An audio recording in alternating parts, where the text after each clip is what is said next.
Assalamualaikum warahmatullahi wabarakatuh. Kami dari kelompok 5 akan mempresentasikan hasil diskusi kami mengenai tablet sublingual.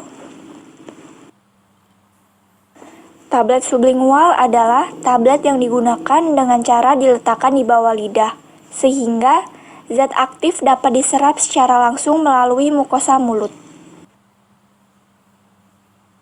Keuntungan dari tablet sublingual diantaranya, yang pertama, dapat menghindari obat dari efek lintas pertama oleh hati sehingga bioavailabilitasnya meningkat. Kedua, akses penghantarannya mudah karena mempunyai luas permukaan absorpsi yang kecil. Ketiga, penghantaran obat relatif mudah. Yang keempat, syarat tablet sublingual adalah dapat memberikan waktu hancur yang cepat, yaitu kurang dari 15 menit. Dan obat terlarut dari tablet sublingual harus melebihi 80%. Kelima, lebih cepat diabsorpsi melalui selaput lendir di bawah lidah, karena mencapai jaringan penghubung dan obat siap didistribusi. Keenam, respon farmakologis yang cepat. 7. Memiliki permeabilitas tinggi dalam pengobatan gangguan akut, yang menghasilkan onset yang cepat dan durasi yang pendek. 8. Dapat digunakan untuk pasien yang kesulitan menelan, pasien jantung, dan pasien asma. 9. Menghindari kerusakan enzim lambung dan usus. Tablet sublingual memiliki keterbatasan, di antaranya, yang pertama, kondisi anatomis bawah lidah yang mempercepat hilangnya zat aktif sebagai akibat sekresi dan mobilisasi saliva.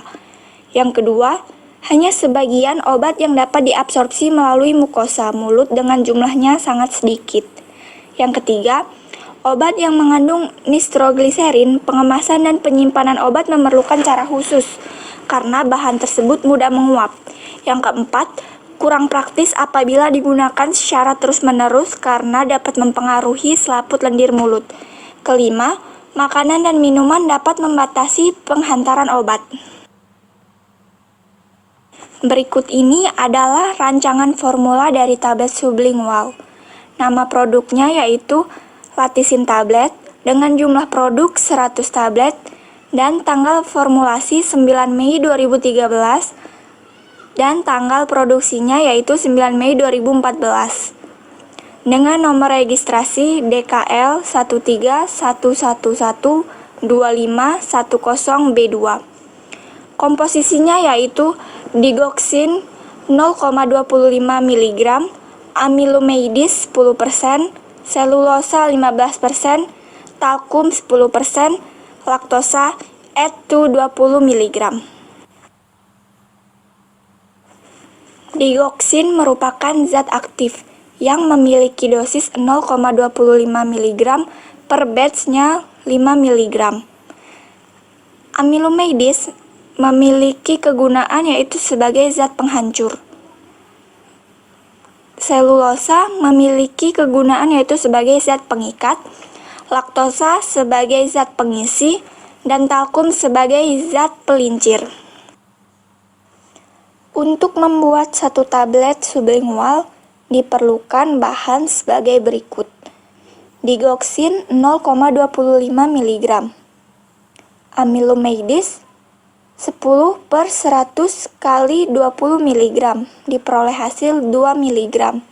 Selulosa 15/100 dikali 20 mg diperoleh hasil 3 mg. Talkum sebesar 10/100 dikali 20 mg diperoleh hasil 2 mg. Laktosa ditambahkan sampai 20 mg. Pembuatan tablet sublingual menggunakan metode kempal langsung. Adapun langkah-langkah pembuatan tabletnya yaitu yang pertama, menyiapkan alat dan bahan yang akan digunakan. Lalu, semua bahan baik zat aktif maupun zat tambahan dihaluskan. Selanjutnya, dicampur semua bahan, lalu tablet dicetak pada mesin pencetak tablet. Teknologi pembuatan tablet sublingual. Yang pertama, kompresi langsung atau direct compression.